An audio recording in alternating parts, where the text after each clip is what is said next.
Uganda. Eno esabbiti ey'omunaana mu biro ebyobusatu tubaaniriza mu kusinza kuno. Katutandike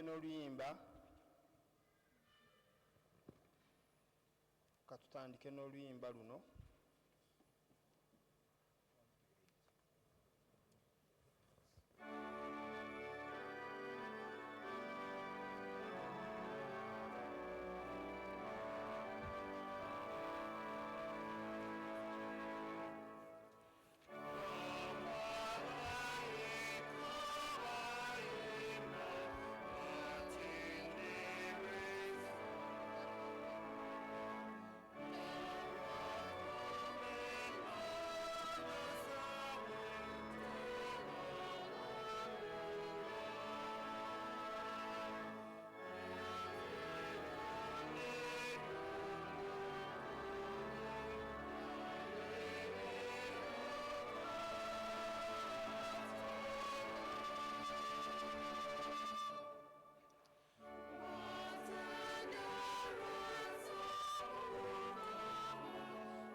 Kubanga abo bonna abakulemberwa Omwoyo wa Katonda be baana ba Katonda. Ku lupapula olwa 29 mu kitabo ekyokusaba. Abaagalwa ennyo, tukuŋŋaanye wano mu maaso ga Katonda ayinza byonna ne mu maaso g'ekibiina kyonna eky'omuggulu okwewala eri Katonda, nga tuyita mu Yesu Kristo Mukama waffe. Okusinza kwaffe n'okutendereza kwaffe era n'okwebaza kwaffe, okwatula ebyonoono byaffe, okusaba ku lwaffe ne ku lw'abalala, tulyoke tweyongere okumanyira ddala mu mazima obukulu bw'okwagala kwa Katonda, era twolese ebibala eby'ekisa kye mu bulamu bwaffe, era tusabe ku lw'abalala ebyo ebyetaagibwa ku lw'obulungi bwabwe. Kale tufukamire era tusiriikirire nga tujjukira nga Katonda ali naffe kaakano. Katusabire wamu mu ssaala eno ku lupapula olwa 30. Ayi Kitaffe ayinza byonna era ow'ekisa ekingi, tukyama okuva mu makubo go ng'endiga bwe zibula, tugoberera nnyo okulowooza n'okwegomba eby'emitima gyaffe, tugaana okuwulira amateeka ago amatukuvu, tuleka ebitugwanira okukola era tukola ebitatugwanira kukola, so nga n'obulamu tebuli mu ffe, naye ggwe ayi Mukama otuddire mufe abanaku abalina ebibi. Ayi Katonda obasaasira abaatula okwonoona kwabwe, obazze ababoneredde nga bwe wasuubiza abantu bonna ku bwa Kristo Yesu Mukama waffe. Ayi Kitaffe ow'ekisa ekingi, era otubeere ku bwoyo okutandula leero okwegendereza nga tukutya ggwe era nga tukolewe obutuukirivu, erinnya lyo ettukuvu litenderezebwe. Amiina.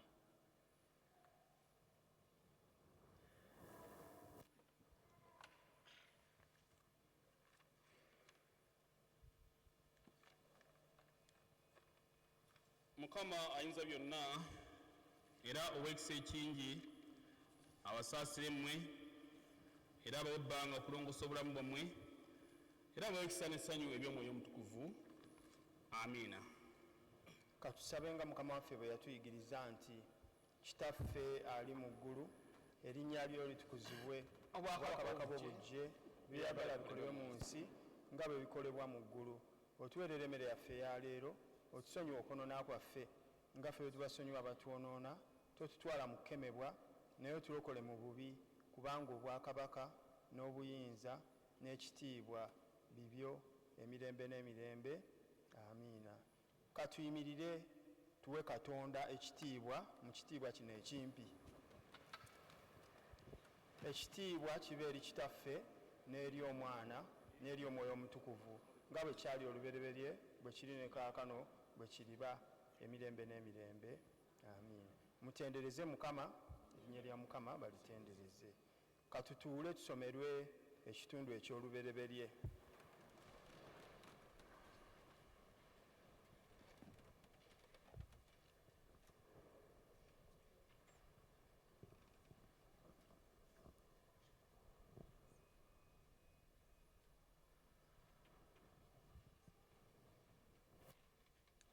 Ekitundu eky'olubereberye kigiddwa mu kitabo ky'olubereberye ky'Abassekabaka, essula 21 n'okutandikira ku lunyiriri olusooka. Ku bungi bw'empapula 382. Kitabo ky'Abassekabaka eky'olubereberye essula 21 n'okutandika ku lunyiriri olusooka. Awo olwatuuka oluvannyuma lw'ebyo, Nabbosi Omuyezuleeri yalina olusuku lw'emizabbibu olwali mu Yezuleeri kumpi n'eriyumba lya Akabu kabaka wa Samaliya. Awo Akabu n'agamba Nabbosi nti, mpa olusuku lwo olw'emizabbibu mbeere nalwo okuba olusuku olw'enva, kubanga luli kumpi n'ennyumba yange, nange ndikuwa mu kifo kyalwo olusuku olw'emizabbibu olusinga obulungi. Oba bw'onoosiima ndikuwa ebintu ng'omuwendo gwalyo bwe guli. Nabbosi n'agamba Akabu nti, Mukama akkirize eri gye ndi, nkuwa obusika bwa bajjajjange. Awo Akabu n'ayingira mu nnyumba ye ng'anyiikadde era ng'anyiize olw'ekigambo Nabbosi Omuyezuleeri kyamugambye, kubanga ayogedde nti, sijja kukuwa busika wa jjajjange. N'agamba, n'agalamira ku kitanda kye, n'akyusa amaaso ge, n'atakkiriza kulya mmere. Naye Yezeberi mukazi we n'ajja gy'ali n'amugamba nti, kiki ekinakuwazza omwoyo gwo obwenkanidde awo n'okulya n'otulya ku kamere? N'agamba nti, kubanga njogedde ne Nabbosi Omuyezuleeri ne mugamba nti, mpa olusuku lwo olw'emizabbibu olw'ebintu, oba bw'onoosiima ndikuwa olusuku olw'emizabbibu olulala mu kifo kyalwo. N'addamu, sijja kukuwa lusuku lwange olw'emizabbibu. Yezeberi mukazi we n'amugamba nti, gwe gwofuga nno obwakabaka bwa Isirayiri, obwakabaka bwa Isirayiri, golokoka olye ku mmere, omutima gwo gusanyuke. Nze ndikuwa olusuku olw'emizabbibu olwa Nabbosi Omuyezuleeri. Awo n'awandiika ebbaluwa mu linnya lya Akabu, n'azissaako akabonero ke. N'aweereza ebbaluwa abakadde n'abakungu abali mu kibuga kye era abatuula awali Nabbosi. n'awandiika mu bbaluwa ng'ayogera nti mulangire okusiiba muteeketeeke Nabosi mumuteeke Nabosi waggulu mu bantu, muteeke abasajja babiri abo aba Beriyali mu maaso ge bamulumirize boogere nti wakolimira Katonda, ne kabaka mulyoke mumugjewo mumukasukirye amayinja afe. Abasajja b'omu kibuga kye, abakadde n'abakungu ababeera mu kibuga kye ne bakola nga Yezeberi bw'abatumiridde, nga bwe kyawandiikibwa mu bbaluwa ze zeyaweereza. Awo ne balangira okusiiba, ne bamuteeka waggulu Nabosi mu bantu. Abasajja babiri abaana ba Beriyali, abaana ba Beriyali ne bayingira ne batula mu maaso ge. Abasajja ba Beriyali ne bamulumiriza nga bamulumiriza Nabosi mu maaso g'abantu nga boogera nti Nabosi yakolimira Katonda ne kabaka. Awo ne babujja mu kibuga ne bamukasuukirya amayinja n'afa. Awo ne batumira Yezeberi nga boogera nti Nabosi akasukiddwa amayinja afudde. Awo lwatuuka Yezeberi bwe yawulira Nabosi nga akasukiddwa amayinja era nga afudde, Yezeberi n'agamba Akabu nti golokoka oli olusuku olw'emizabbibu olwa Nabosi Omuyezeraali lwe yagaana okukuwa n'ebintu, kubanga Nabosi takyali mulamu nate afudde. Awo lwatuuka Akabu bwe yawulira Nabosi ng'afudde, awo Akabu n'agolokoka okuserengeta mu lusuku lw'emizabbibu olwa Nabosi Omuyezeraali okululya. Awo ekigambo kya Mukama ne kijjira Eriya Omutisubi nga kyogera nti golokoka oserengete okusisinkana ne Akabu kabaka wa Isirayiri atula mu Samaliya. Laba ali mu lusuku lw'emizabbibu olwa Nabosi gyaserengese okululya. Era onoomugamba nti bw'atyo bw'ayogera Mukama nti osse era olidde. Era onoomugamba nti bw'atyo bw'ayogera Mukama nti mu kifo embwa bwe zaakombera omusaayi gwa Nabosi, embwa mwe zirikombera omusaayi gwo, weewaawo ogugwo. Awo Akabu n'agamba Eriya nti ondabye gwe omulabe wange? N'addamu nti nkulabye, kubanga weetunze okukola ebiri mu maaso ga Mukama ebibi. Laba ndikuleetako akabi era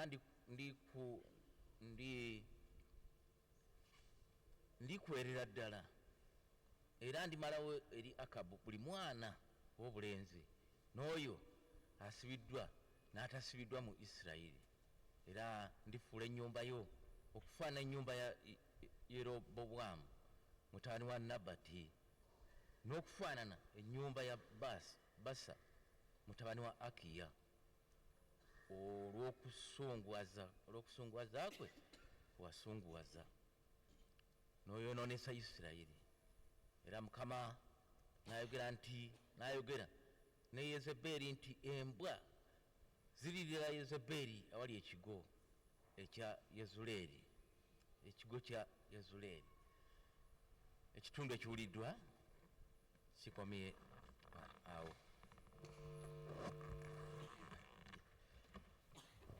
Katuyimirire tuyimba oluyimba 277 nga twetegekera okusomerwa ekitundu ekyokubiri.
Katutuule tusomerwe ekitundu.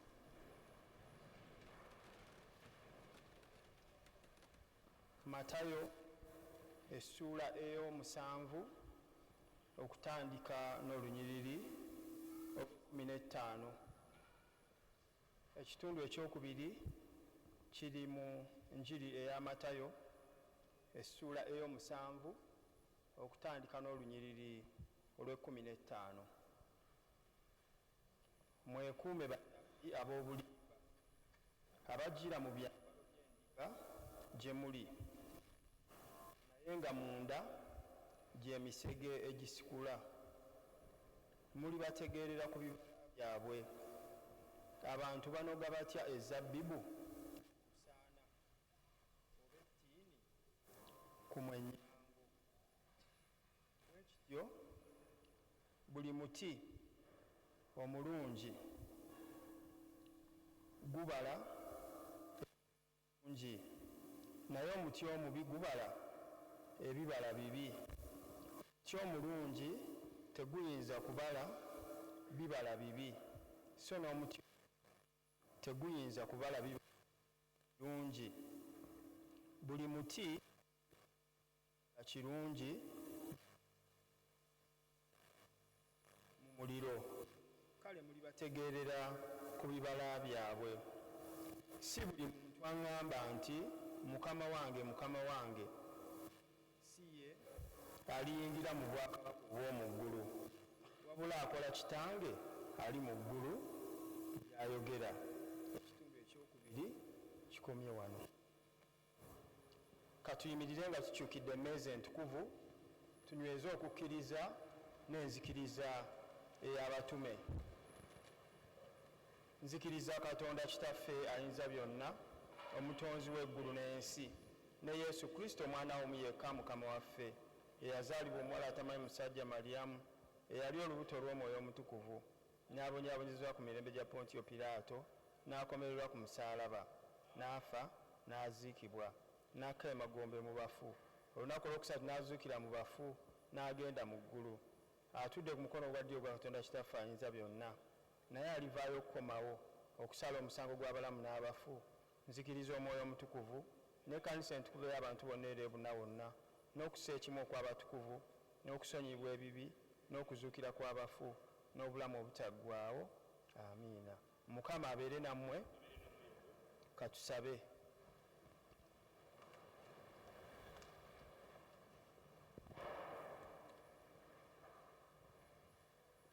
Ayi Mukama otuddiremu, ayi Mukama otusaasire, ayi Mukama lokola abafuzi baffe. Otulina ekisa kyo. Yambaza abaweereza abo obutuukirivu, sanyusa abantu babo. Ayi Mukama lokola abantu bo obusika bwo. Ayi Mukama otuwe emirembe mu nnaku zaffe. Ayi Katonda otulongoose emitima gyaffe munda. Ku lupapula olw'175 eno esabbiiti ey'omunaana ey'obusatu ng'ewedde essaala. Ayi Katonda gwalongoosa eby'omu ggulu n'eby'omu nsi byonna mu kutegeera kwo okutakyama.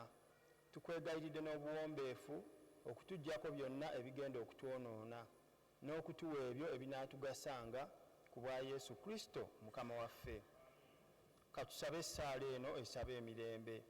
Ayi Katonda aleeta emirembe, ayagala abantu okutabagana awamu, okumanya ggwe bulamu obutaggwaawo. Abaana bo balina eddembe eddala, ffe abaana b'abawombeefu, otuzibire eri abalabe baffe be batulumbira, ffe nga twesigira ddala okuzibira kwo, tuleme okutya amaanyi gonna ag'abalabe baffe, olw'obuyinza bwa Yesu Kristo Mukama waffe. Amiina. Era n'essaala eno eddirira esaba ekisa. Ayi Mukama Kitaffe ow'omu ggulu, Katonda ayinza byonna ataggwaawo, gwatutuusiza nga tuli balamu ku lunaku luno we lusookera, otuzibire n'amaanyi go, otubeere tuleme okwonoona leero newankubadde okuyingira mu kabi konna, naye buli kye tukola okirungamye mu kufuga kwo. Tukole bulijjo ebiri mu maaso g'eby'obutuukirivu ku bwa Yesu Kristo Mukama waffe.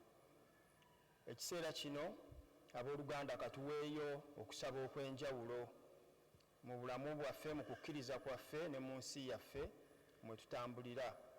Katusabire ekkanisa. Katonda waffe omulungi ayinza byonna ataggwaawo, akola wekka ebyamagero.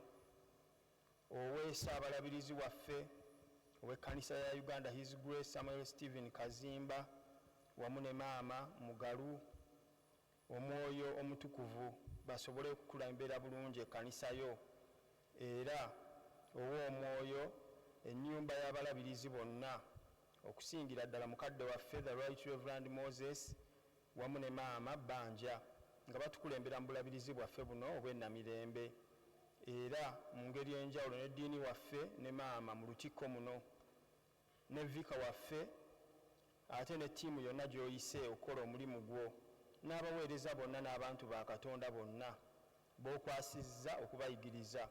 Omwoyo w'ekisa aleeta obulamu, era obafukengako omusulo ogw'omukisa gwo. Basiimirwe ddala gwe otuwa ebyo ayi Mukama olw'ekitiibwa ky'omuwolereza era omutabaganya waffe Yesu Kristo. Amiina. Era katusabire eggwanga lyaffe. Ayi Katonda ayinza byonna, afuga amawanga gonna era agalagira nga bw'oyagala. Tukwegayirira olw'ekisa kyo otunuulire omuddu wo Pulezidenti wa Uganda era ne palamenti yonna ne baminisita b'okwasizza bonna obuvunaanyizibwa balyoke bakozesenga obuyinza bwe wabakwasa olw'okuleeta emirembe mu nsi muno era okumalawo okutya olw'ekitiibwa kyo era n'olw'eggwanga lyaffe. Era mu ngeri y'enjawulo tuwaddeyo Ssaabasajja Kabaka Ronald Muwenda Mutebi owookubiri, maama n'abagereka, abalangira wamu n'abambejja, Katikkiro wa Buganda, olukiiko lwa Buganda lwonna baministers, abaami ba Ssaabasajja okutuukira ddala ku byalo byaffe obukulembeze bwonna, abataka, bajjajjaffe abatukulembera mu bika byaffe. Katonda waffe ow'ekisa kubanga beetoololerako ebintu bingi n'obukulembeze bungi mu nsi yaffe muno mu Buganda. Tubasabidde Katonda waffe omulungi Omwoyo Omutukuvu abeerewo okusinga ennyo Ssaabasajja Kabaka mu kiseera ky'ayitamu eky'okusoomooza. Ekyawandiikibwa kigamba nti omukono gwo teguyimpa nti tegukyayinza kuwonya oba okulokola. Mukama gwe tumusabidde obeereeyo gy'ali, omuteekeko omukono gwo, ate n'eddagala n'abasawo bonna abamukolako basobole okukozesa amagezi gaabwe ate gwobawe omukisa. Tusobole mu kiseera ekisingira ddala okubeera ekitono tumulabe ng'akomyewo okutukulembera obulungi era omwongere bulijjo obuwangaazi. Ebyonna tubisabye mu Yesu Kristo Mukama waffe. Katonda waffe omulungi, abalwadde abalala bonna tubasabira, abamu bali mu kusinza kuno naye nga balina okusoomoozebwa mu mubiri gwabwe wa mu mitima gyabwe nga gimenyese. Oluusi emirimu giweddewo, abalala emirimu bagirina naye tegibasasula bulungi. Abalinga abo bonna Mukama abalwadde emibiri n'emyoyo tubasabidde obeere wamu nabo era obawonye bulungi. Abeetaaga emirimu bawe emirimu, era mu ngeri y'enjawulo tuleesa amaka gaffe n'obufumbo bwonna kubanga waliwo bingi ebisoomooza mu maka eyo. Naye Katonda waffe ow'ekiseera aleeta emirembe. Tusabye amaka gaffe gonna gabeeremu emirembe nga bwe gaatandika nga galimu emirembe, era bwe gatyo bwe gabeera gatambula. Omulabe Setaani bw'ayagala okujja okugayingiramu twesabidde, era n'abo abategeka banaatera okuyingira mu bufumbo obutukuvu ng'owooluganda Davin Egesa n'abalala bangi tubasabidde Mukama obeere wamu nabo era ekiseera nga kituuse obawe ekiseera ekirungi era n'amaka amalungi. Byonna tubisabye era nga tukkiriza nga tuyita mu Yesu Kristo Mukama waffe. Katusabe mu kusaba okwo okwa Kristo ku mpapula 42. Ayi Katonda ayinza byonna, atuwadde ekisa kaakano okusaba ffenna mu maaso go n'emmeeme emu eyasuubiza baba nga babiri oba nga basatu nga bakuŋŋaanye wamu mu linnya lyo okubawa bye basaba. Ayi Mukama waffe, kkiriza kaakano okutuwa bye twagala ne bye twegayirira nga bwe binaatusaaniranga, otuwenga mu nsi muno okumanya amazima go, ne mu bwakabaka bw'obugenda okujja otuwe obulamu obutaggwaawo. Amiina. Katwegayirire ekisa kya Mukama waffe Yesu Kristo n'okwagala kwa Katonda n'okussa ekimu okw'Omwoyo Omutukuvu bibeere naffe ffenna emirembe egitaggwaawo. Amiina. Abooluganda katutuule.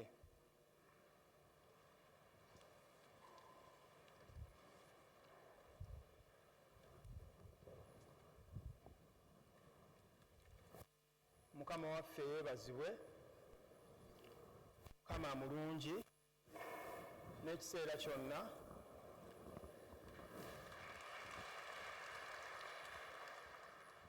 Ntwala omukisa guno okwaniriza abaweereza bannange okusookera ddala nga tukulembeddwa mukadde waffe Vika wa Lutikko eno, the Reverend Abraham Muyinda.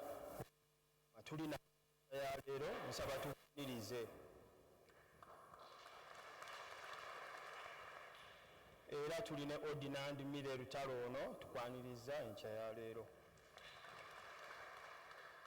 Abayimbi baffe n'omulanga awamu n'abali mu byuma eyo tubaaniriza, mukama yeebazibwe. Abakebezi mwebale okuweereza, tubaaniriza mu kusinza kuno. Abakulembeze mu Lutikko eno nga tukulemberwa omukubiriza Council Frederick Mpanga wamu n'abakulembeze bonna abaliwo, tubaaniriza nnyo. Era mukkirize twanirize Engineer Omutaka Nakirembe Kawaliggo wamu ne maama, tuli naye mu kusinza kuno, tukwaniriza nnyo mukadde waffe.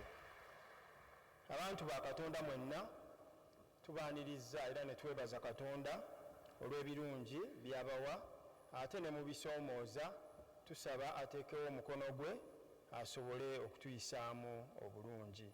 Katwanirize Vaaja ajje ate atutegeeze ebirango.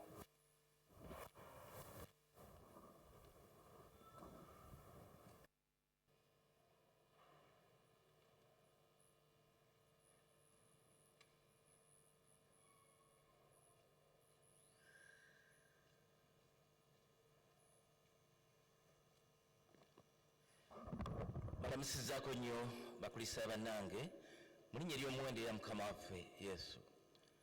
Mbuulira ebigambo by'okufumbirigana kutukuvu. Deriki Kyambadde wa Saamu Ssaalonkazi Kakiri ne Brenda Sitise Nakalanzi wa Gerard Lubega ekazo Angola. Wilberforce Sawuluwaga w'omugenzi Runasani Ndawula ebbowa Bulemeezi ne Bena Nayiga wa Charles Kasozi ekakooge. Godfrey Maka Mukasa Kawaganya w'omugenzi John Kibuuka Kyusa Bulemeezi ne Gladys Katusaba wa Bowazi Kategaire Embalala. Henry Ludigo wa Anasanasio Ludigo Ejinja West ne Hana Nasozi wa Lasudi Kakembo Ekirugu.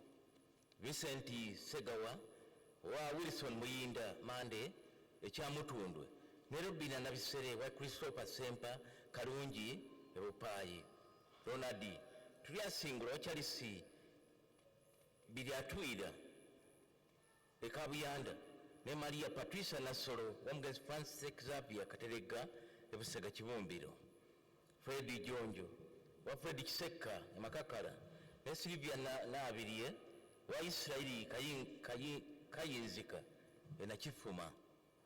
Christopher Eriabo Kyamufumba w'omugenzi Fred Kyamufumba Enatete Kyaddondo ne Firizi Nakachwa wa Patrick Mubyazarwa Ekabowa Kyaddondo.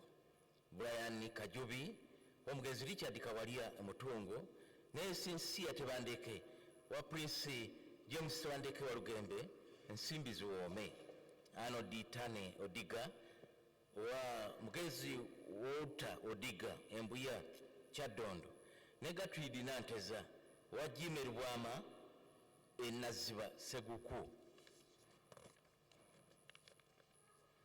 Julius Senonji w'omugenzi Samuel Kajemo Ekyengera Mugongo ne Anna Nabunje wa Dius David Hale Kabega abayita ababiri Busiro.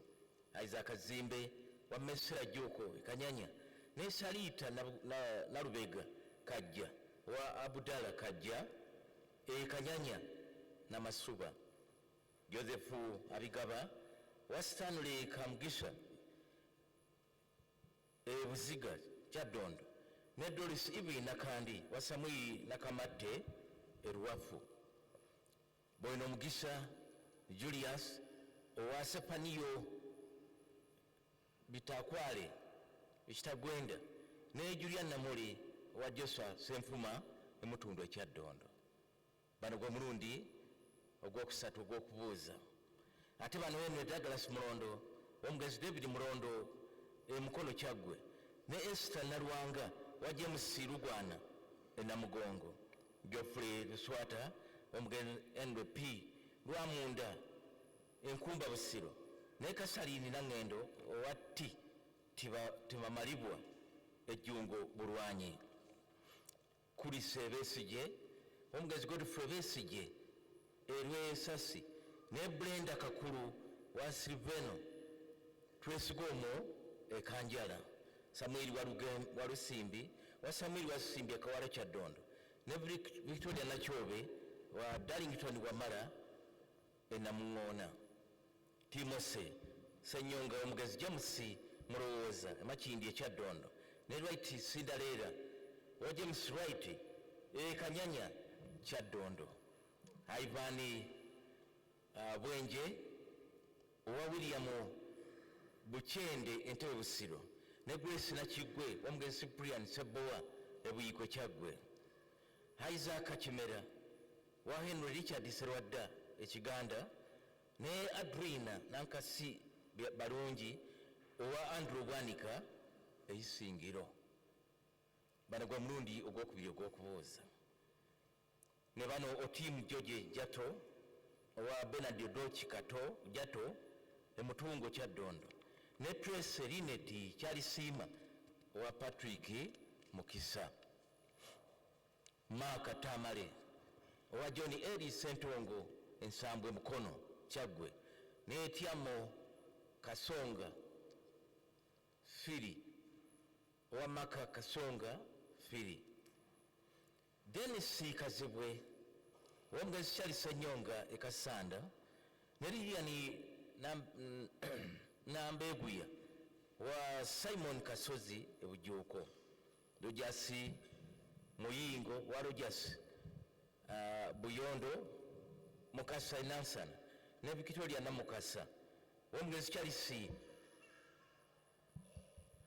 Lugumya Mukasa Ekawempe Tula Kyaddondo, Dennis Kirunda Luyera omugezi Lameka Kato Kirunda Makerere Kyaddondo ne Harriet Lagadia omugezi Amoni Kinobe, Freddy Kabujamu wa Brasio Kityo Ekisasi Kyaddondo ne Betty Narukwago wa George Sebuchu Ekiwoko, Emmanuel Mugerwa Kinobe wa Edward Kikabuzi Ekitebi ne Patricia Nakinaba wa David Kesengo, Simon Peter Kayemba wa Jime Kayemba Namasuba ne Molini Kalini Ocheng omugezi Stephen W. Ocheng, Moses Kasule Kibirige omugezi James Musi Katabi Entebbe Busiro ne Patricia Wanyana wa Moses Kalanzi Kabusu, Davin Egesa wa Dan Uma Egesa Erungujja Kyaddondo ne Juliet Bayana Mazi wa Francis Chiwaga Kanakulya Kalambi Busiro. Bano gwe mulundi ogusooka ogw'okubuuza. Obanga aliwo omuntu yenna ng'amanyi ensonga yonna erobera abantu wano gattibwa, ensonga eyeretebwa eri abakulu. Katusabire abantu bano. Mukama twagala nnyo okwebaza olwa bannaffe bano betulanga n'okwebaliza ddala okulaba ne bannaffe abali mu bufumbo obutukuvu kaakati ne bano batandise Mukama nabo ojja kubasobozesa, tewali kitasoboka mu maaso go. N'abanoonya bannaffe nabo babeere Mukama bafune nabo ababeezi abalungi, nabo yingire mu lugendo lwa kubabeera okufuna ababeezi be banaaba nabo olw'ekkanisa ennungi omu maaso. Byonna tubisabye ku bwa Yesu Kristo Mukama waffe. Amina. Ebirango ebirala.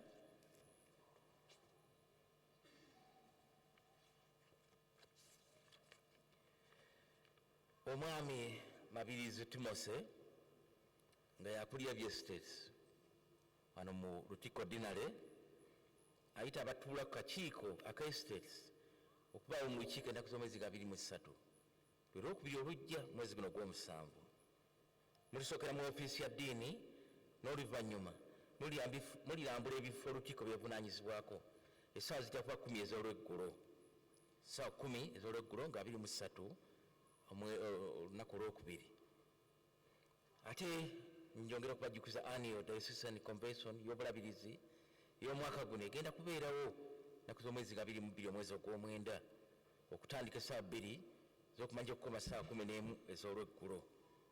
Kale nno okubajjukiza tube nga twetekkera olunaku olwo kubanga emikolo gyonna gigenda kubeera mu Cathedral Gardens. Omwezi omwogezi omukulu aliba mukadde waffe Right Reverend Moses Banja, ate n'omwogezi omulala alibeera Right Reverend Onesimus Asimwe kuva mu North Kigezi Diocese. Abalala Reverend Samuel Mwonge wa Mission and Evangelism Secretary ne mukadde waffe Dr. Lutu Israeli wa Head of Clinical Services ng'ayogera ku byobulamu. Kale enjiri eriba ebuulirwa ate n'oluvannyuma ajja kubaawo olusiisira lw'ebulamu temusubwa kuyambibwa ku nsonga eyo. Kakati bano ab'omusamaliya omulungi Mission Group aba St. James Church of Uganda Kisenyi bagenda okuzannya omuzannyo ogwatuumibwa abagooma. Bali guzannyira mu Bat Valley ennaku z'omwezi 24 25 ogw'omunaana, naye ng'okuyingira siringisa emitwalo 2. Era okumanya ebisingawo waliwo omwami Elia Miro yampadde ennamba y'essimu wandiyagadde okugimuwa ngimuwa. Ate mbajjukiza n'abannaffe abapima pressure batuuse dda era bw'ofuluma bwoti bwebali wabweru lutikko, ate n'oludda luno mu resource center nawo era batuuse dda webali okutuyamba okukebera okulaba embeera y'obulamu bwaffe bweyimiridde. Tubeera ne lankyawa buli lwakubiri ssaawa 6 okutuuka ssaawa 8 ez'olweggulo. Bano abavubuka baffe bagenda kuba ne gospel music rally ennaku z'omwezi nga 1 omwezi ogw'omwenda essaawa 9 ez'olweggulo. Era wakyaliwo omukisa ko abandyagadde okubeegattako kuweza obulungi omuwendo, kyokka ati n'obuyambi era bwetaagisa. Yandibadde ayinayo obuyambi nga yala kuwagira gospel music rally, olaba omulongo waswa lugayizi olw'enteekateeka eyo. Kaakati kino kya bakazi abakristaayo bagenda okugulawo Mariyamu ennaku z'omwezi nga 22 za lwenkya mu busaba Dinkon bw'Egayaza mu busumba ekira. Era abakazi bonna muyitibwa mu kugulawo Mariyamu. Ate wano mu lukiiko baligigulawo ennaku z'omwezi nga 28 gye Sande ejja mu gw'omusanvu. Baligulirawo wano mu lukiiko mu saavisi zonna. Ensimbi nga bwe zaakuŋŋaanyizwa sabbiiti eyita, abakristaayo b'essaawa emu bakuŋŋaanya obukadde 2,456. Abakristaayo b'essaawa 2,145 obukadde 2,859. Ab'essaawa 4 n'ekitundu obukadde 3,776. Waliyo okubatiza olw'eggulo nga 14 ezaakuŋŋaanyizwa 2,29,500. Waliyo abafumbo abaweza emyaka 10 bajja ne beebaza. Okwebaza kwali kwa mangu kwavaamu 8,000.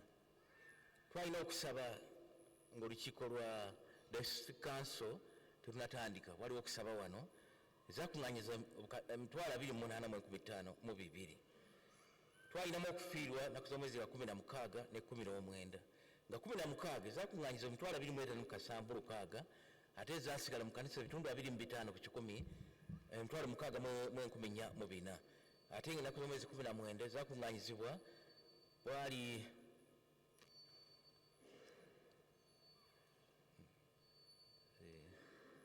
musonyi kati nawandiiseko ebitundu 25 ku 100 3,26.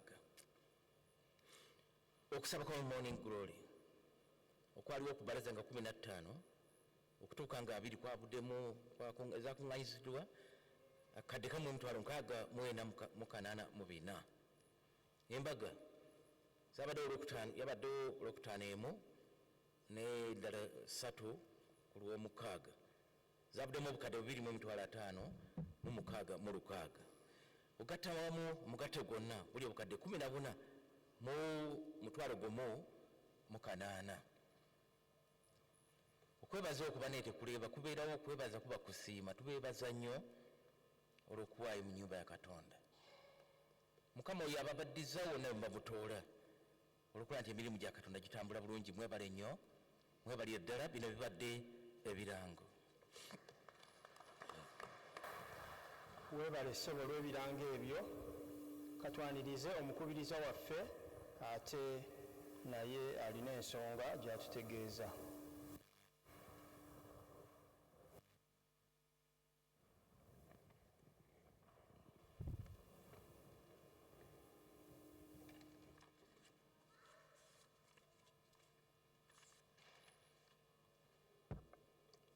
Abooluganda era abakristaayo bannange, mbaaniriza nnyo mu kusinza kuno okw'olwaleero. Nina ebirango oba okubategeeza ensonga ntono era nga zaavudde mu lukiiko lw'obulabirizi olwaliwo nga 18 omwezi guno mu kisenge kya Bishop Dunstan Subuga Hall ku ggwandiisizo ly'obulabirizi. Ekisooka nti kyateesebwa era kikkirizibwa nti mu bulabirizi buno mugenda kwongerwamu obusaabadiikoni obulala 2 ekavumba ate obwokubiri nga bugenda kutuula ku kitebe e Namugongo. Ekirala ku nsonga yaffe ey'abayimbi olw'ensonga nti nga 17 omwezi oguwedde gyawera emyezi 2 egyali giwereddwa olukiiko olwo olw'obulabirizi. Lipoota eyaweebwa yalaga nti okwewandiisa kw'abayimbi kwali kwatandikako naye nga tekuggwanga. Lipooti yafunibwa nti wali wakaweerezebwayo foomu 51 ate nga nazo tezijjuziddwamu ng'amateeka bwe galagira. Ndowooza ku foomu 51 mwalimu nga 4 ezaali zijjuddwamu obulungi. N'olwekyo olukiiko ne lusalawo nti okwewandiisa kuno kwongezebweyo okumala omwezi gumu, era nga bwe kuwedde Dean yaweereddwa obuyinza okuteekawo akakiiko akanasunsula mu mannya ago abanaabeewandiisizza, era nga kisuubiza nti bwe tukoze bulungi tujja kulinda October. Kati nkubiriza abayimbi bonna, abakwaya eyayimirizibwa n'abakwaya eziyimba, kubanga okwewandiisa kwa kwaya zonna, nti twewandiise tugoberere amateeka. Mu lukiiko olwo twasomebwa ebyasalibwawo Diocesan Council eyatuula mu mwezi ogwokutaano mu mwaka 2004, nga Diocesan Council eyo yayisa amateeka agatwala ensonga z'okuyimba zonna mu bulabirizi, era ng'okwewandiisa kw'abayimbi kuteekwa kubeerawo buli mwaka batujjukiza. N'olwekyo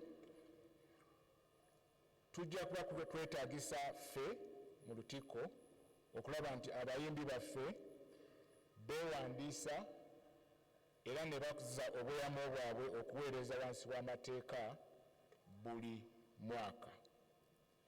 Amateeka nasaba nti bagatuweeze mu buwandiike, era bwe tunaba tukkiriziddwa ku ssabbiiti eddako tujja kugasoma. Si mawanvu naye ate mangu nnyo okugoberera. so era nziramu okusaba abayimbi tugoberere ensonga eyo twewandiise ate kubanga tulina abayimbi abato abatanneetuuka nga tebanaweza myaka 18 okwewandiisa kwabwe era n'okuwaayo obweyamo bwabwe okugoberera amateeka kujja kukolebwa bazadde bwabwe ng'era amateeka bwe gakirambika. Mbeebaza nnyo kubanga mu lukiiko olwo kyayoleka bulungi nti Lutikko eno yekulembedde mu kuwagira Sanyu Babies Home. Mu lipooti eyaweebwa akulembera Sanyu Babies Home kyalaga nti nno twali twakawaayo mu nsimbi obukadde 13 n'ezisobamu ate era nga waliwo ensimbi endala miliyoni 5 nga zaali ziva ku Lutikko naye nga zikyagobera mu mitendera okutuuka ku Sanyu Babies Home. Ezo ssente ezo nzoogedde nga tekuli bintu oba buwagizi obuli mu bintu ebikalu ebitaliiko muwendo nga tegunnamanyibwa, naye mbeebaza nnyo era ekibbo kya Sanyu Babies Home kyekiri wano mu langi ya kakobe. Asobodde yenna mbasaba twongere okuwagira ng'era we twategeezebwa akulembera Sanyu Babies Home mu nnaku eziyise nga ye mukyala Mutagubya. Tulina munnaffe wano omuyimbi Egesa Davin mbadde nsaba ayimirireko nga agenda mu bufumbo obutukuvu nga 8 omwezi ogujja. Bannaffe mu saavisi ezisoose bamuwagidde nnyo era balinze ffe aba saavisi enkulu. Ntegeezeddwa nti ffe batuwadde omulimu gwa kusonda ebyokunywa nga tebitankanya mutwe soda kreti 25. Mbasaba bannaffe bwe tunaba tumaze okuwaayo ate era nga bakamaffe batukiriza tujja kufuna okuwaayo okwokubiri nga tuwagira munnaffe nga tumwagaliza obufumbo obutukuvu obulungi. Nsaba tukube mu ngalo okukkiriza nti nno tumwagaliza era nti tugenda muwagira. Mwebale nnyo. Ekisembayo olukiiko lwatutegeeza nti nga 31 omwezi guno gijja kuwera emyaka 31 kasookanga Ssaabasajja Kabaka atuuzibwa ku Namulondo nga Kabaka w'Obwakabaka bwa Buganda. Wagenda kubeerawo okusaba okw'okwebaza ku lunaku olwo lujja kuba lwakusatu mu Lutikko eno era nga kujja kulembebwa Mukama waffe omulabirizi w'obulabirizi buno era nga kisuubirwa ne Ssaabasajja Kabaka yennyini ajja kukwetabamu. Mbasaba era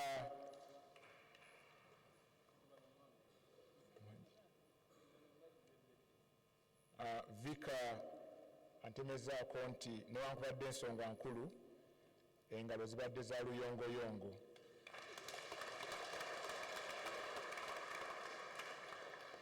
Mbasaba nti ku lunaku olwo newankubadde bakola tufisse obudde tubeerewo okusaba kutandika ku ssaawa za ku makya era obukiiko obutegeka bugenda mu maaso, naye mbasaba ku lunaku olwo tubeerewo ffenna okubugiriza Ssaabasajja Kabaka nga tusanyuka wamu naye era nga tumwebalizaako obukulembeze n'obuweereza era ddala wabadde mukadde ak'okusoomooza obw'obulamu twongere okumuwa amaanyi nga ffenna weetuli. Era kisuubirwa nti bakadde baffe bonna abalabirizi mu kitundu era mu bbendobendo lya Buganda abaliwo n'abaawumula bonna bajja kwetaba mu kusaba kuno era nga bajja kuweebwa obuvunaanyizibwa obw'enjawulo.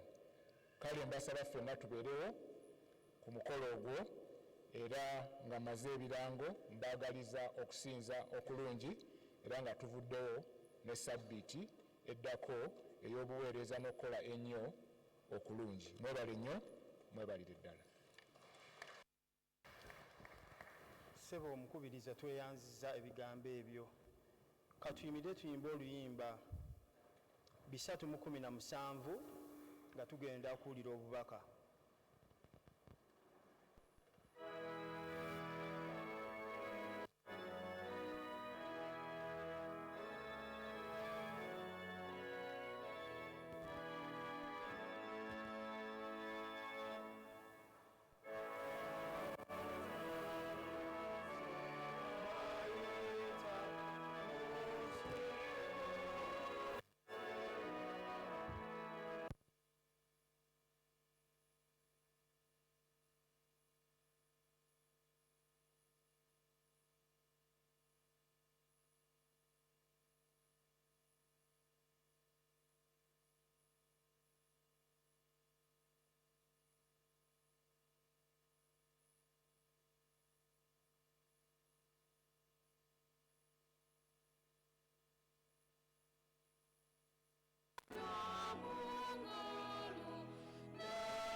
Katusabe tukwebaza Katonda waffe omulungi kubanga ng'abatambuze newakubadde nga tuyita mbere eby'ennaku naye tuwulidde mu luyimba olwo nti ekyessanyu tuyimba eby'essuubi kubanga tumanyi nti mu kutambula kwaffe kwonna tugenda mu ggulu.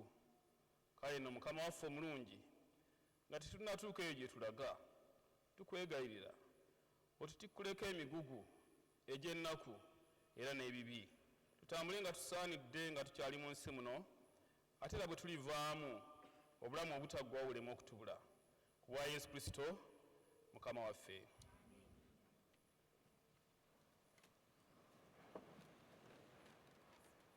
Abooluganda mwenna mbaaniriza nnyo mu linnya lya Mukama waffe Yesu Kristo era nga neebaza omubeezi wa Viika olw'engeri gy'atwanirizzaamu ate ne baweereza bannange bonna bwe tukola omulimu guno. Era neebaza omukubiriza okututuusaako ebyo ebyava mu lukiiko lw'obulabirizi, nkola nnungi nnyo ey'abakristaayo okumanyisibwa ebibaddewo mu nkiiko enkulu ng'ezo nga tewanayita budde. Mumanyi nti tutambulira mu biro eby'emikutu emingi, empuliziganya kati yafuuka nnyangu, ensi yonna yafuuka ng'ekyalo ekimu. Kale nno abatambuza amawulire ku mikutu buli muntu atambuza nga bw'ayagadde, naye bwe tuba nga tufunye ebifaayo mu nkiiko enkulu nga tubifunidde erako abazibeeramu ate abatukiikirira mu nkiiko ezo, ndowooza nti ekituba tufunye egabeera amazima era ng'abakkiriza ge tugoberera. Kale n'ekyo kirungi nnyo era tusaba kigende mu maaso buli kiseera. Njagala okusaasira abalwadde era njagala okusaasira abafiiriddwa ate n'abo bonna abayita mu kubonaabona okutali kwa ngeri zimu, nga mbajjukiza ti Katonda gwe tuzze okusinza wano olwaleero kyekiddukiro n'amaanyi gaffe. Mu mbeera zonna tuleme okuddukira eri omuntu yenna oba ekintu kyonna, naye tuddukire eri Katonda kubanga oyo yasinga okutegeera ebyaffe era yabimala, n'ebitayinzika gye tuli abisobola. Njagala tulowooze ku bigambo bye tuwulidde leero era bye tusomye mu njiri nga bwe yawandiikibwa Matayo essuula ey'omusanvu olunyolo 15. Mwekuume bannabbi ab'obulimba abajjira mu byambalo by'endiga gye muli, naye nga munda gy'emisege egisikula. Muli bategeerera ku bibala byabwe. Abantu banoga batya ezabbibu ku busaana, oba ettiini ku mwenyango. Bwe kityo buli muti omulungi gubala ebibala birungi, naye omuti omubi gubala ebibala bibi. Omuti omulungi teguyinza kubala ebibala bibi, so n'omuti omubi teguyinza kubala ebibala birungi. Buli muti ogutabala kibala kirungi bagutema bagusuula mu muliro. Kale muli bategeera ku bibala byabwe. Olunyolo 21. Si buli muntu aŋŋamba nti mukama wange si yaliyingira mu bwakabaka bw'omu ggulu, wabula akola Kitange ali mu ggulu by'ayagala. Bangi abaliŋŋamba ku lunaku luli nti mukama waffe, tetwalagulanga mu linnya lyo, tetwagobanga dayimooni mu linnya lyo, tetwakolanga byamagero bingi mu linnya lyo. Ne ndyoka mbagamba nti sibamanyangako mmwe, muve wendi mwe mwenna abaakola eby'obujeemu. Ate era katusome ebikola by'abatume essuula ya 20 olunyiriri olwa 29. Lugamba bwe luti: bikola by'abatume essuula ya 20 olunyiriri lwa 29. Lugamba nti mwekuume mwe mwekka n'ekisibo kyonna eky'Omwoyo Omutukuvu mwe yabateeka mu nsaasire. Mbadde ku lwa 28 naye 29 musome olwa 29. Nze mmanyi nga bwe ndimala okuvaawo emisege emikambwe giriyingira mu mmwe, tegirisaasira kisibo, era mu mmwe mwekka muliva abantu nga boogera ebigambo ebikyamye okuwalula abayigirizwa ku ludda lwabwe. Kale mutunule mujjukire nga saalekanga kulabula n'amaziga buli muntu mu myaka 3 emisana n'ekiro. Era ne kaakano mbasigira Katonda n'ekigambo eky'ekisa kye kiyinza okuzimba n'okugaba obusika mu abo bonna abatuukirizibwa. Yesu ng'ayigiriza ebigambo bino yali amanyi bulungi nti mu mulembe ogwo yali abuliryamu mwalimu abayigirizwa bangi naye nga bayigiriza ebigambo bya bulimba. Ate tebaali mu mulembe gwa Yesu gwokka, n'okuviira ddala ne mu ndagaano enkadde mwalimu bannabbi bangi abaali ab'obulimba. Ebigambo bino bye tusomye mu Matayo essula ey'omusanvu olunyiriri olw'15. Matayo ye yabiwandiika, yali omusajja omuwooza, era yabiwandiika oluvannyuma lw'okulaba nga kyetaagisa kubaawo ebigambo ebiwandiikiddwa, kubanga okusooka waliwo ndagaano nkadde yokka era abantu gye bayigirizangamu. Naye Mukama waffe nga amaze okubaawo n'okugenda mu ggulu emyaka mingi, enjigiriza nnyingi zeeyongera okubeerawo, ezimu nga zigamba nti teri kuzuukira, endala nga zigamba nti okuzuukira gye kuli. Ekyokulabirako, Abafalisaayo baayigirizanga nnyo amateeka era bakkirizanga mu kuzuukira kw'abafu, kyokka Abasaddukaayo n'abagoberezi ba Katonda bo nga bagamba nti teri kuzuukira. Omuntu bw'afa kiba kiwedde nga kiwedde, nga balinga abategeeza nti obulamu bukoma ku nsi kuno. Kale nno enjigiriza ezifaanana bwe zityo ezaayisira mu okulabula abakkiriza naddala okusinga abayigirizwa nti mwekuume bannabbi ab'obulimba. Ekigambo kino okwekuuma kitegeeza okwerinda, kitegeeza okwewala, kitegeeza okufaayo okulaba nga tobuzaabuzibwa, towabizibwa kuva mu kkubo ttuufu ly'omanyi naye osigale ng'onyweredde mu ekyo ekituufu ky'omanyi. Ekitegeeza nti omuntu oteekwa okuba nga omanyi ekituufu okusobola okutegeera ekitali kituufu. Bw'oba tomanyi ssente entuufu tosobola kumanya bikyupuli. Bw'oba tomanyi mukristaayo wa mazima tosobola kumanya oyo atali wa mazima. Bw'oba tomanyi kkubo lya butuukirivu tosobola kumanya kibi. Kale nno Mukama waffe bw'abanga alabula abayigirizwa be n'abagamba nti mwekuume bannabbi ab'obulimba, aba ategeeza nti munywere ku kkubo oba ku mazima ge mbayigiriza, mutambulire mu ago era eganababeera okwekuuma n'okumanya ekituufu. Era aba ategeeza nti mukkirize okuluŋŋamizibwa Omwoyo Omutukuvu asobole okubayamba okwawula ekirungi n'ekibi, ekituufu n'ekitali kituufu, kubanga bwe yali ng'agenda mu ggulu yasuubiza ekisuubizo ky'Omwoyo Omutukuvu, era bino bye bimu ku bye yayogera: anaabaluŋŋamyanga, anaabalumirizanga, era anaabalumirizanga ekibi ate n'obutuukirivu. Gye gimu ku mirimu Omwoyo Omutukuvu gy'akola. Yesu Kristo ng'ayogera ku bannabbi ab'obulimba yagamba nti bajjira mu byambalo by'endiga gye muli, naye nga munda gy'emisege egisikula.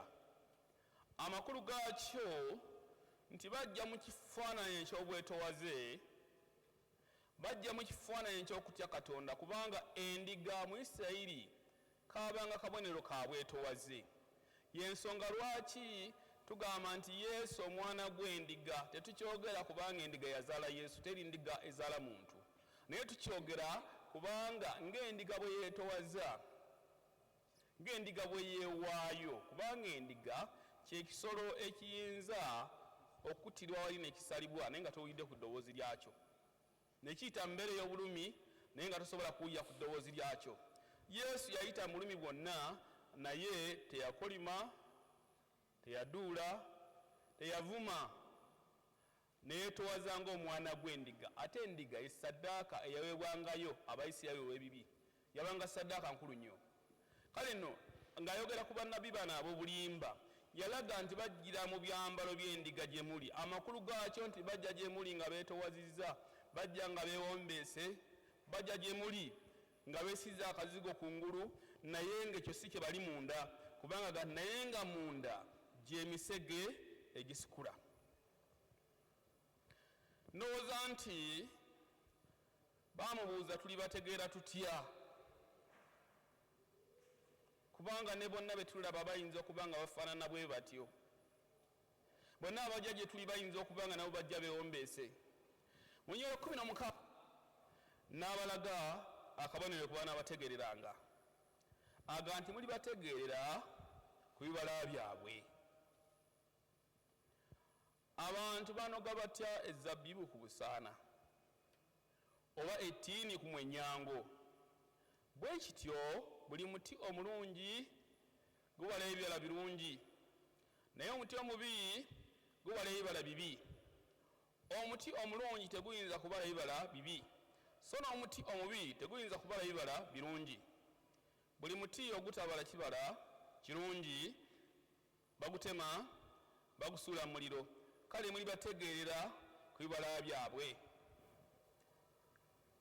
mukama waffe yesu atugamba nti okutegeera abantu bano ab'obulimba bannabbi tuli bategeera ku ebyo ebibavaamu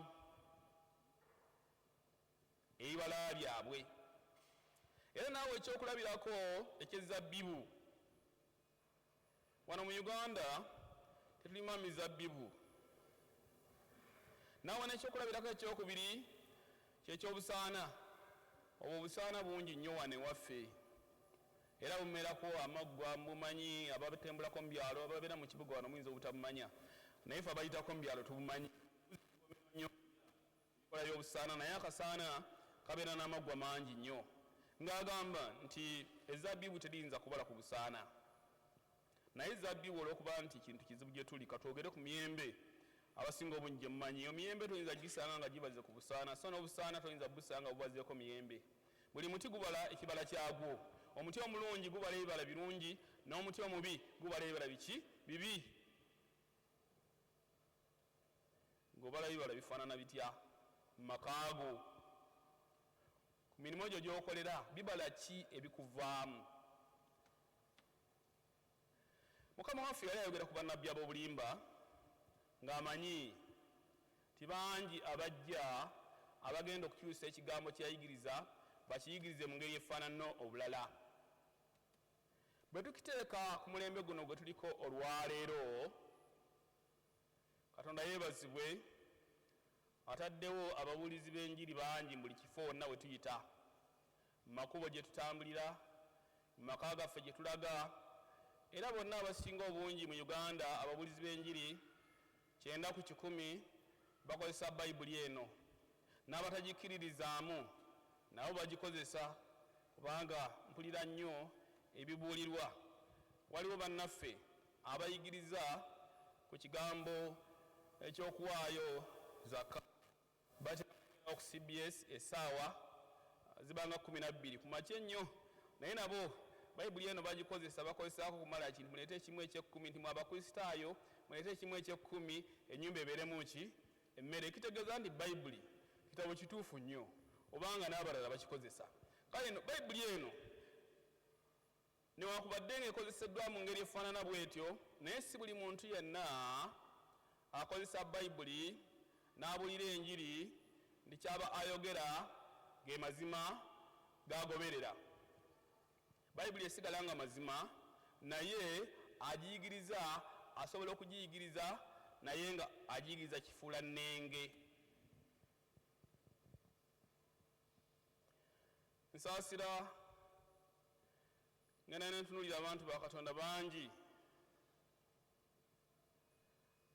ne bagenda mu bannabbi abatume oba ba aposo balina amannya mangi naye nga bw'otunuulira ebibala byabwe nga si byebyo bayibuli byeyigiriza bayibuli egambye nti muli bategeera ku bibala byabwe abantu banoga batya ezabbibu ku busaana oba ettiini ku mwenyango amakulu gaakyo nti mutunuulire nnyo empisa zaabo abajja gye muli okubayigiriza ekigambo okusinga ebigambo bye boogera kubanga bwe baba nga tebatambudde ne katonda naye nga bayigiriza katonda ekitegeeza nti okuyigiriza kwabwe kuyinza okuba okw'obulimba waliwo ekkanisa emu njo sijja kwogera naye si emu yokka n'endala nnyingi nga mulimu bannabbi naye nga enkya n'eggulo bawaanyisa abakyala n'agoba ono n'aleeta omulala era nayagala agattibwe naye ng'olaba abantu bangi ng'emuli n'abajja nno ne mu kkanisa ng'eno nga beeyuna amakanisa agafaanana ng'ago nga tebatunuulidde ebibala biva mu bannabbi abo. Nze awo ne nsigala oluusi nga neebuuza ti oba ddala tusoma bayibuli ne tugitegeera. Ngenda nti omusumba nga yagoba omukyala ne nga nti eyo ekkanisa ye n'atambuliramu ate n'awasa omulala. Olaba akoze ekyo oyo manya nti nabbi wa buki? Kubanga bavudde kuyigiriza kwa Yesu. Yesu ayigiriza atya ku bigambo by'obufumbo? Mako 10 twagambye nti okutegeera ekyobulimba olina okumanya ekituufu. Mako 10 olunyiriri lwa 2 kikyayigiriza, Yesu yayigiriza yennyini. Mako 10 olunyiriri olwokubiri ze tugenda okusoma tulabe Mukama waffe Yesu kyayigiriza amazima kye gali ku bigambo bino eby'obufumbo.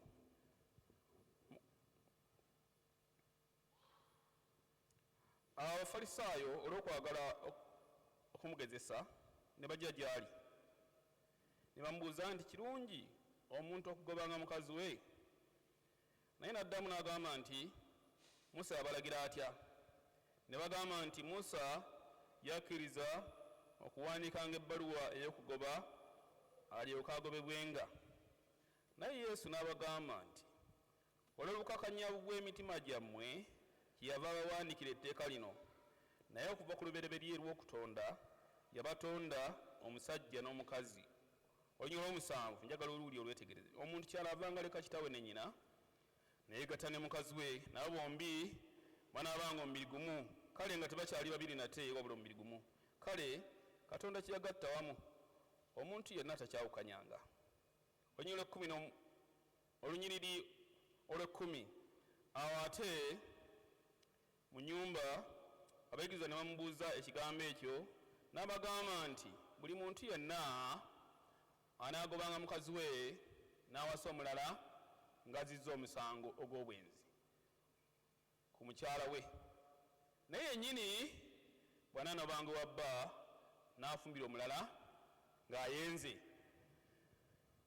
Ennaku zino abantu bangi ekigambo ekyo tetukyakifaako, tetukyakitwala ng'ekikulu. Kyova olaba abantu nga bakulumulukuka nga bagenda oluusi mu makanisa agamba kife nti ekife. Mukama atubeera abooluganda. Yesu agambye nti mwekuume bannabbi ab'obulimba, muli bategeera ku bibala byabwe. Omuti omubi gubala ebibala bibi, n'omuti omulungi gubala ebibala birungi. Era bwe tuba nga tunoonya ebibala, tewali yali agenze ku busaana n'aga nti ngenda kunoonya miyembe, wabula ayagala emiyembe era agenda ku muyembe kwanoonye emiyembe. Ebigambo bino bijja okutunyweza tuleme okusagaasagana. Si buli njiri gy'owulira, si buli muntu twakwata bayibuli n'ayigiriza tyaba ayigiriza amazima ga bayibuli. Tunaategeera tutya amazima? Tujja kutegeera amazima nga tuwaddeyo ekiseera okusoma obulungi ebyawandiikibwa n'okubyetegereza. Olunyiriri 21 Yesu kyavaaga nti si buli muntu aŋŋamba nti Mukama wange, Mukama wange, si aliyingira mu bwakabaka obw'omu ggulu, wabula akola Kitange ali mu ggulu by'ayagala. Yesu anoonya abantu abakola by'ayagala. Omuntu bw'abanga atakola Katonda by'ayagala naye ng'ayigiriza Katonda by'ayagala, oyo abeera nnabbi wa bulimba. Era bw'ogenda mu maaso bangi abaliŋŋamba ku lunaku luli ti Mukama waffe, Mukama waffe, tetwalagulanga mu linnya lyo, tetwagobanga dayimoni mu linnya lyo, tetwakolanga byamagero mu linnya lyo. Nendyoka mbatunuulira era ne mbagamba nti sibamanyangako mmwe. Muve bwendi mmwe mwenna abaakola eby'olujeemu. Tuli ku mulembe ogwagala ennyo okunoonya ebyamagero, ogwagala ennyo okunoonya ennimi empya. sigaana nkikiriza 10 Mwoyo Mutukuvu ayogeza abantu ennimi kubanga sura ya 2 abatume n'abonna abaali ku mukolo ogwo ogwa Pentekote batanula okwogera ennimi naye ekyawandiikibwa kigamba nti ebazoogera bayogera buli muntu n'awulira mu lulimi lwe waabwe n'okwewuunya ne beewuunya ekitegeeza nti ennimi ezo zaalina amakulu naye gye tunoonya ennimi sigamba mmwe naye oli abamu abazinoonyaayo gye banoonya ennimi ezo zirina amakulu nyina mukwano gwange omu musumba naye si Reverend wabula pasita namubuuzaako ekibuuzo nti oŋŋambye nti nze simanyi kwogera nnimi naye gwe nnimi nange nzuulidde ozoogera bulungi nnyo era ozikuba budinda naye njagala onnyinyonnyole biki by'oyogambye yaŋŋamba kimu nti bino bye mbadde njogera mbyogera wakati wange ne Katonda era nange sibitegeera Katonda yekka ayinza okubikola ki okubitegeera kati by'otategeera oyogera byaki kiki Katonda kyayogera ku kigambo kino eky'ennimi njagala tusome Abakolinso eky'olubereberye Abakolinso eky'olubereberye Abakolinso eky'olubereberye essula ya 14 Abakolinso eky'olubereberye ebbaluwa ya Pawulo mutume yawandiikira Abakolinso essula ey'14 egamba bweti mugobererenga okwagala era mwegombenga ebirabo eby'omwoyo n'okusingira ddala ekyokutegeeza obunnabbi kubanga ayogera mu nnimi tayogera n'abantu kubanga tewali ategeera byayogera naye aba ayogera ebyama mu mwoyo naye oyo ategeeza ebyobunnabbi atuusa ku bantu ebizimba abawa amaanyi era ebiwa amaanyi era ebibagumya ayogera ennimi aba yeezimba yekka naye ategeeza ebyobunnabbi azimba ekkanisa kale njagala mwenna mwogere mu nnimi naye ekisingira ddala mutegeezenga ebyobunnabbi kubanga ategeeza ebyobunnabbi yasinga obukulu ayogera ennimi yasinga obukulu ayogera ennimi okuggyako nga waliwo avunula ekkanisa eryoke ezimbibwe amakulu nti bw'obanga osazirewo nti ojja kwogera nnimi zoogere nga waliwo anavunula ekkanisa eryoke ezimbibwe era Pawulo agamba mu lunyulo 6 naye kaakano abooluganda bwe ndijja gye muli ne njogera mu nnimi tulibagasa tutya okuggyako nga mbaleetera ebyo ebiba bikkuliddwa bye mmanyi oba bunnabbi oba kuyigiriza era n'ebivuga ebitalina bulamu nga endere oba ennanga bwe bitavuga mu maloboozi agategerekeka omuntu ategeera atya oluyimba olufuyibbwa oba olukubibwa era singa eŋŋombe tevaamu ddoboozi litegerekeka ani ayeteekerateekera okulwana bwe kityo ne mu mmwe bwe kiri singa omuntu ayogera mu nnimi ebitategerekeka oli aliyinza atya okutegeera ebyogeddwa oba ayogedde mu bbanga weewaawo waliwo mu nsi ennimi nnyingi era tewali talina makulu makulu olw'obudde sijja kumalayo naye Pawulo awa amagezi nti omuntu bw'ayogeranga ennimi obanga osazeewo okwogera nnimi mu kkanisa kale wabeerenga wavunula ekkanisa eryoke ekole ki ezimbibwe ekitegeeza nti n'ennimi ezoogerwa ziteekwa okuba nga zirina amakulu naye ennaku zino abantu bangi babuze naga nti eno ekkanisa gye baddemu ebbanga naye siwuliranga ku kigambo kya nnimi nga zoogerwa n'olw'ensonga eyo eno nja kufunayo ddoozi ate ngendeko n'awalala naye nfuneyo ddoozi mbe nga nzijudde bulungi nali nga nkyali muto bakadde baffe baatugandanga okulya mu kyalo era oluusi baatuyitanga kubanga twatambulanga ne batuyita mu kkubo daga nti waye jangu olye ku mmere nga tumaŋŋaana okulya muki mu kyalo naye olio abakristaayo batambula munaye nga tekibakwasa nsonyi n'afunayo ddoozi wano n'ava wano n'agenda wano n'afunawo ddoozi n'agenda wano n'afunawo okukkakkana nga batabuse bw'ogenda olya mu kyalo oluusi olya n'ebyotandiridde olya n'ebyotakkiririzaamu kubanga buli muntu afumba bubwe bakadde baffe baalina ensonga lwaki baatugamba nga ntolya mu kyalo ate oluusi ofuuka wa mululu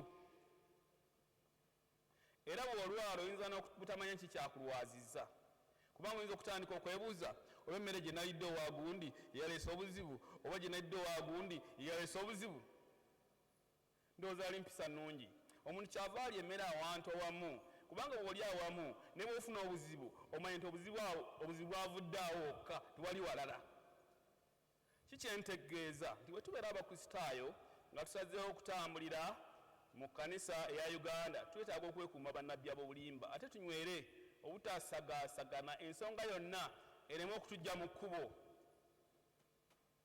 kubanga Yesu lye kkubo, Yesu ge mazima, Yesu bwe bulamu era Yesu yatugambye timwekuume bannabbi ab'obulimba era n'atugamba mu Lunyolo 2:1 nti si buli muntu aŋŋamba nti mukama wange yaliyingira mu bakabaka obw'omu ggulu wabula akola kitange ali mu ggulu by'ayagala era n'atulabula mu Lunyolo 2:2 kubanga yammanya tiwaliwo bangi abanoonya ebyamagero wali abanoonya obubonero balyoke bakkirize so nga Bayibuli ega nti alina omukisa oyo akkiriza nga talina kyalabye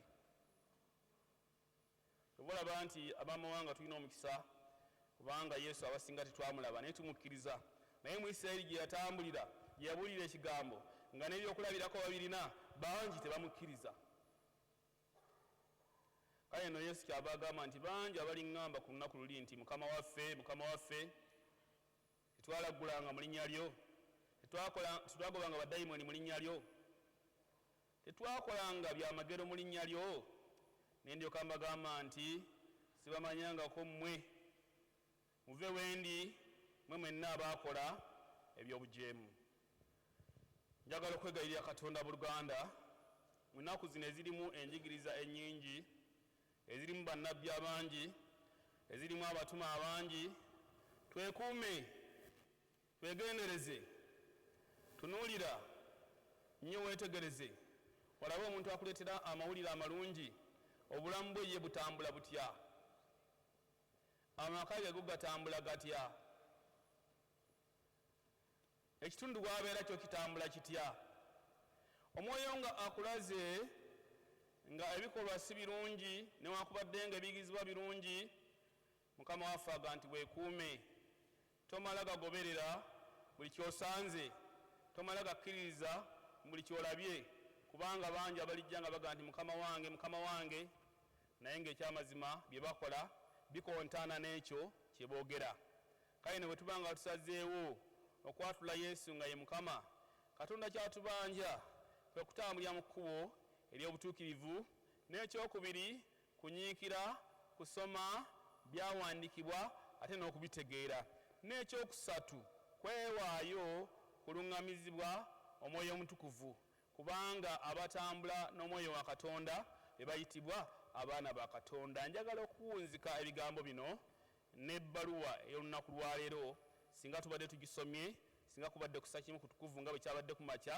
ebbaluwa eri mu Baluumi essula ya 8 olunyiri wa 12 njagala mmalirize n'ebigambo ebyo era ndyoke mbaagalize ekiseera ekirungi n'okutambula nga twekuuma bannabbi ab'obulimba kubanga bali ku mirimu gye tukolera bali mu mayumba oluusi mwe tubeera bali mu kkanisa mwe tusinziza bali mu makubo mwe tutambulira bali mu mirimu mingi era ne mu ntambula nnyingi zonna ze tuyitamu tujja kubasangayo naye tubeere begendereza 8 Baluumi essula ya 8 olunyiriri olwo olw'ekkumi n'ebbiri nti kale nno abooluganda tulina ebbanja omubiri si gwe gutubanja okugoberera omubiri kubanga munaagobereranga omubiri mugenda kufa, naye munaafiisanga ebikolwa eby'omubiri olw'omwoyo muli babalamu, kubanga bonna abakulembera omwoyo gwa Katonda abo be baana ba Katonda.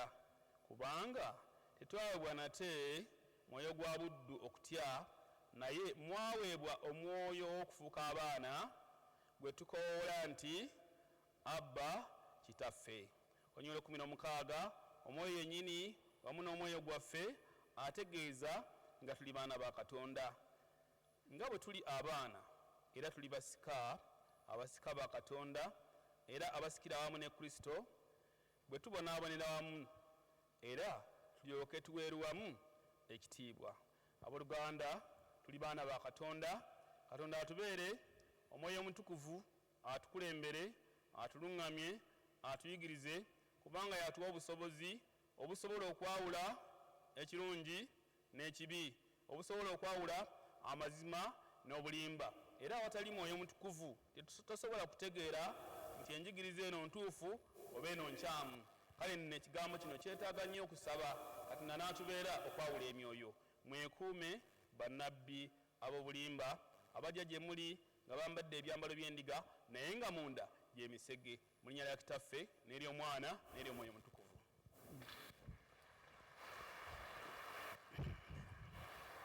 Abooluganda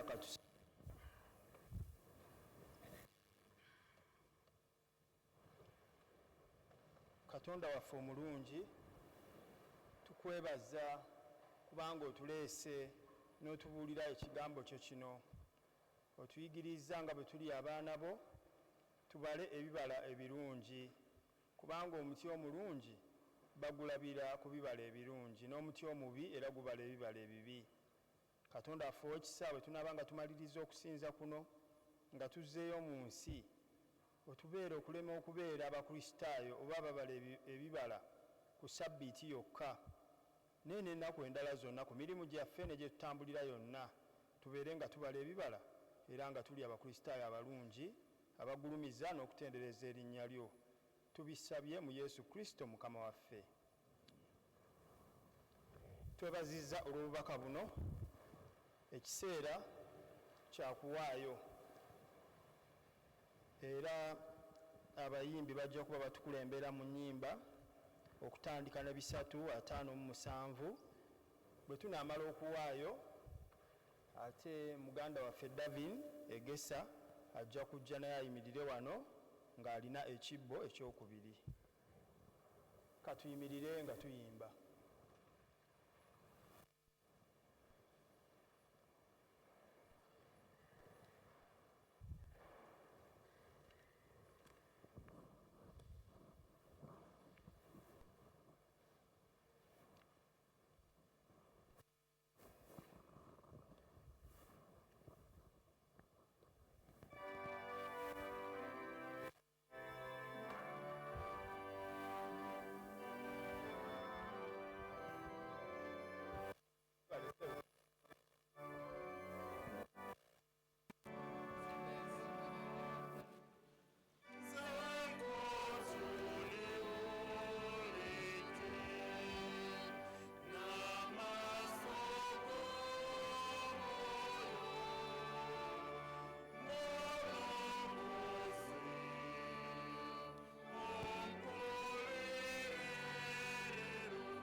Thank you.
katusabe tukwebaza ayi Mukama olwa byonna bye tuwaddeyo mu yeekaalu eno, ebiseera byaffe, obulamu bwaffe, amaanyi gaffe, amagezi gaffe, ensimbi zaffe n'obulamu bwaffe bwonna.